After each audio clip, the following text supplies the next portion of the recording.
Esta es la famosa foto tomada 10 años después de que ocurrió el accidente en la planta nuclear de Chernóbil. La famosa foto muestra a Sam Artur Korniev, un subdirector muy de cerca, y fotografiando la mayor concentración de una de las sustancias más tóxicas y peligrosas jamás creadas. Esa sustancia recibió popularmente el nombre de pie de elefante debido a su semejanza. Es una sustancia que solo se crea tras un accidente en una planta nuclear y un núcleo duradero termina derritiéndose. 10 años antes de que se tomara esta foto, cuando acababa de formarse, era capaz de matar a un ser humano adulto en menos de 5 minutos de exposición. Esta sustancia se llama corio.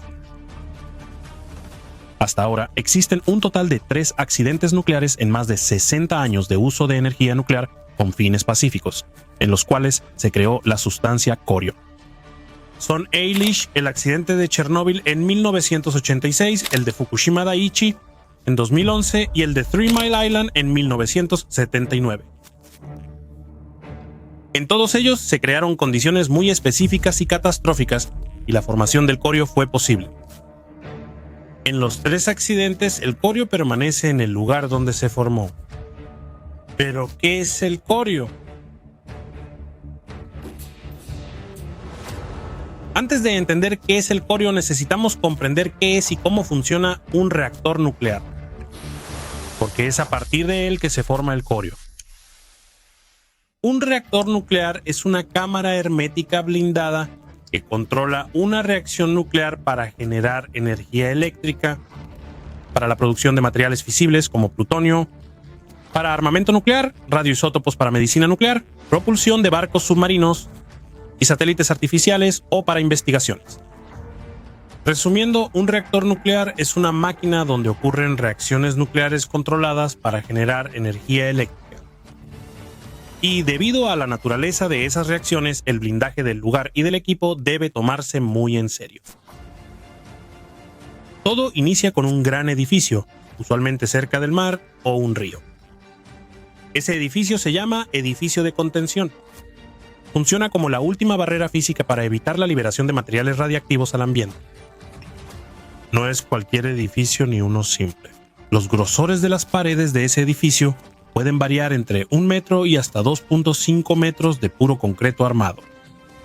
En algunos proyectos esas paredes son dobles. Además de las paredes, existe una malla interna de acero grueso de más de 3 centímetros que ayuda a soportar explosiones internas y presión extrema de hasta 5 a 6 atmósferas en algunos casos.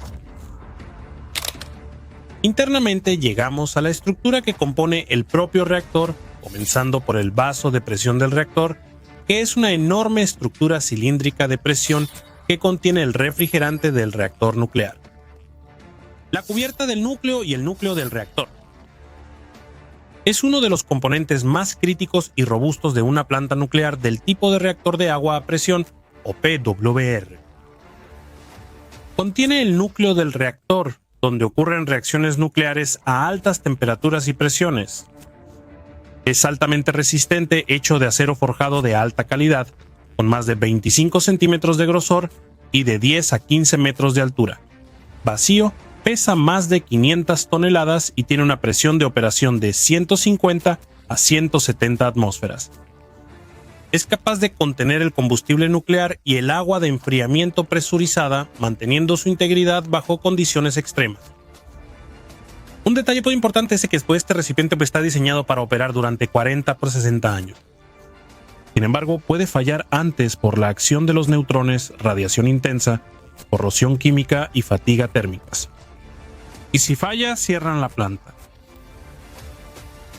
Como si eso no fuera suficiente, el vaso de presión se apoya sobre una estructura llamada estructura de contención interna, que es una barrera de seguridad de concreto fuertemente reforzado que alberga el reactor y el circuito primario.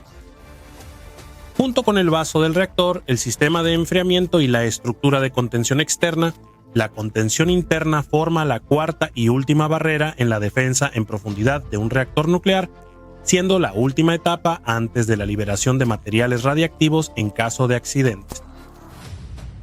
¿Pero por qué tanta protección? Pues que ¿por qué tanto blindaje?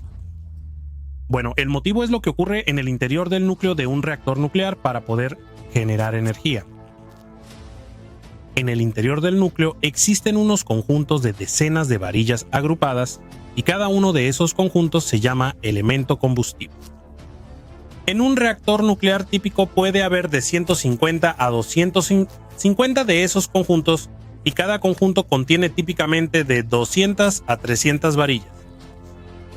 Cada una de esas varillas está hecha de un metal llamado circonio, que es altamente resistente y duradero.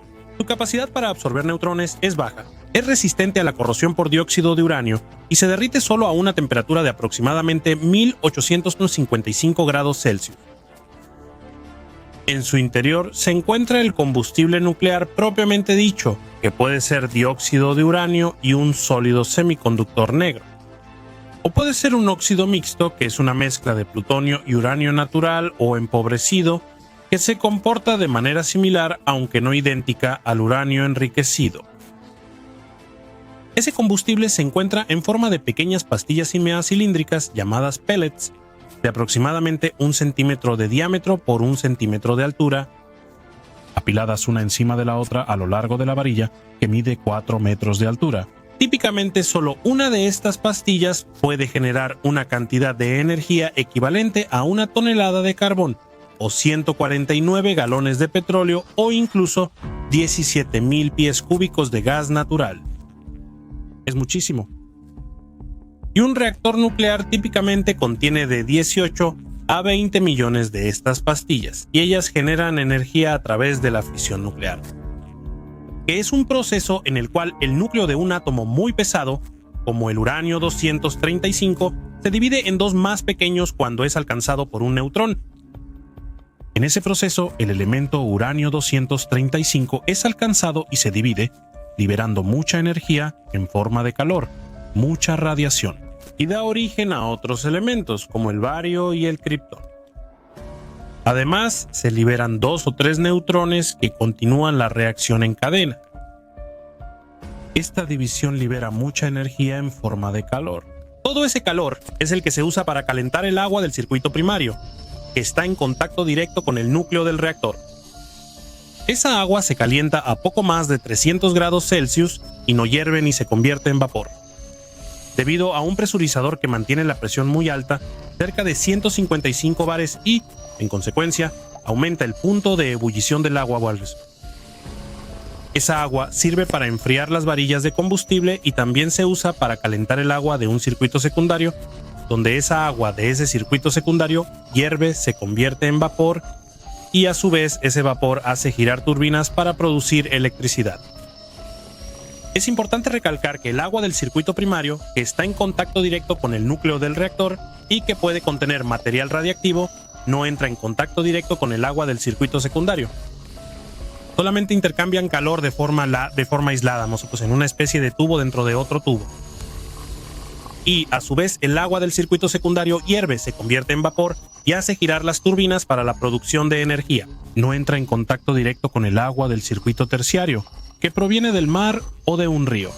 Ellas también solo intercambian calor. Así, el reactor es mucho más seguro de operar. Para reducir o incluso detener la reacción e impedir que el reactor se sobrecaliente descontroladamente, existe un conjunto de barras que bajan entre las barras de combustible llamadas barras de control.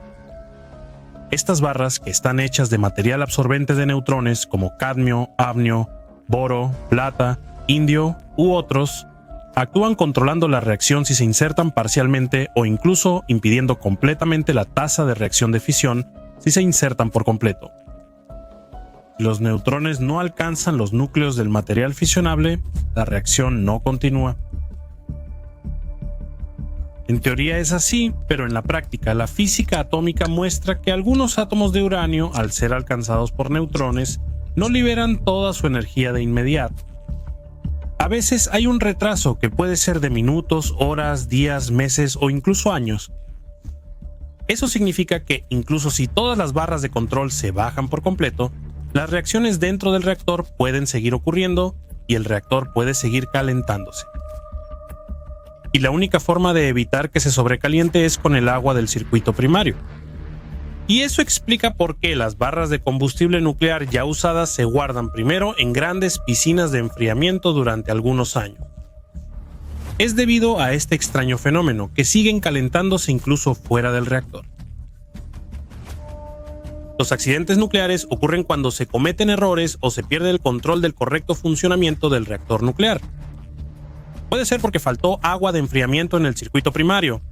Puede ser porque las barras de control no bajaron cuando debían bajar. Fallas en los sistemas automáticos de seguridad.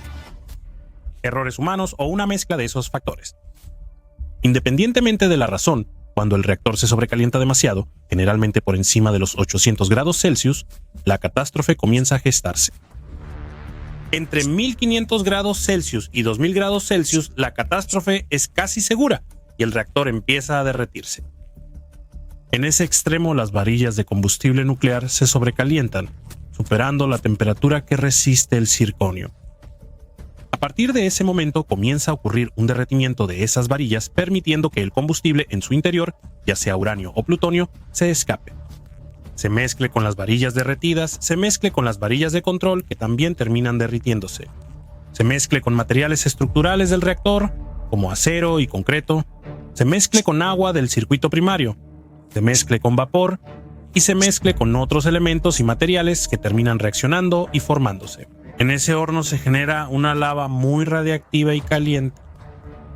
Y eso es el corio, posiblemente la sustancia más peligrosa y más radiactiva de la Tierra, capaz de matar a un ser humano en pocos minutos de exposición. A modo de ejemplo, el corio formado en Chernóbil alcanzó una temperatura de unos 2600 grados Celsius, casi el doble de caliente que la superficie de un transbordador espacial al reentrar en la atmósfera, y la mitad de la temperatura en la superficie del Sol. En ese accidente se generaron unas 1500 toneladas de este material. El corio es una sustancia resultante del colapso total o parcial del núcleo de un reactor nuclear. Es una masa caliente, viscosa, con apariencia de gránulos o fragmentos. Está compuesto por un cóctel de varios elementos químicos y materiales como dióxido de uranio, plutonio, cesio 137, estroncio 90, yodo 131, rutenio, xenón, acero, circonio, acero inoxidable, níquel, cromo, hierro, arena, concreto, agua, gases tóxicos explosivos como hidrógeno, entre otras sustancias. Es extremadamente radiactivo, emite radiación beta, gamma, alfa y neutrones, es extremadamente denso, mortal en contacto directo o a distancia, con una composición química altamente variable y capaz de derretir acero y concreto debido a su temperatura de 2400 grados Celsius a 2800 grados Celsius. Eso fue lo que ocurrió en Chernóbil, donde el corio formado era tan caliente que fue capaz de derretir las varillas, el vaso de presión del reactor y el grueso piso de concreto armado del edificio del reactor, y llegó hasta el subsuelo. El corio puede contaminar suelos, aguas subterráneas y aire durante meses o décadas. El material se forma en accidentes nucleares de niveles 6 y 7, que son los niveles más altos en la escala internacional de eventos nucleares. Y al contrario de lo que la intuición nos lleva a pensar, después de formarse, el material sigue calentándose por sí solo, durante días, semanas o incluso meses. Esto ocurre principalmente debido a las reacciones nucleares que continúan ocurriendo en su interior, y también al decaimiento radiactivo de varios isótopos radiactivos que contiene. Y por último, pero no menos importante, se debe también a las reacciones químicas constantes de varios elementos químicos disueltos en esa lava que reaccionan entre sí, pero también con oxígeno y con vapor. Y son esas reacciones químicas descontroladas las responsables directas de crear explosiones. Seguramente ya escuchaste que en la explosión del reactor 4 de Chernóbil lo que llaman techo en realidad es la tapa del vaso. La contención del reactor, que pesaba más de 1000 toneladas, fue arrancada y lanzada lejos con la explosión. Esto sucedió debido a que el agua del circuito primario, que se mantiene a alta presión, comenzó a convertirse en vapor, y el aumento exponencial de la presión causó la explosión. Hablando en otros términos, dentro de los reactores, el agua de enfriamiento del circuito primario, que se mantiene líquida a 300 grados Celsius sin hervir, debe mantenerse en ese mismo estado. Si se convierte en vapor, debido a la reducción de la presión interna, causa una explosión casi de inmediato. Hubo una segunda explosión en Chernóbil, debido al oxígeno del aire en contacto con el grafito presente en el reactor, donde ambos reaccionaron, creando un incendio. Y a continuación, el aire reaccionó con el agua y con los metales de las barras de combustible, produciendo hidrógeno, que es un gas explosivo, y causó la segunda explosión. Aunque el corio pierde calor con el tiempo, permanece sólido y peligroso durante miles de años, y continúa emitiendo radiación peligrosa para cualquier ser vivo y para cualquier robot de exploración. En toda la historia de la producción de energía nuclear se han formado un total de 5 corios. El primero en 1979 en 3 Mile Island, en Estados Unidos. El segundo en 1986 en Chernóbil. El tercero, el cuarto y el quinto en 2011 en Fukushima Daiichi, en Japón, donde 3 reactores se derritieron completamente. En todos estos accidentes, el corio no fue removido y permanece ahí por las próximas décadas.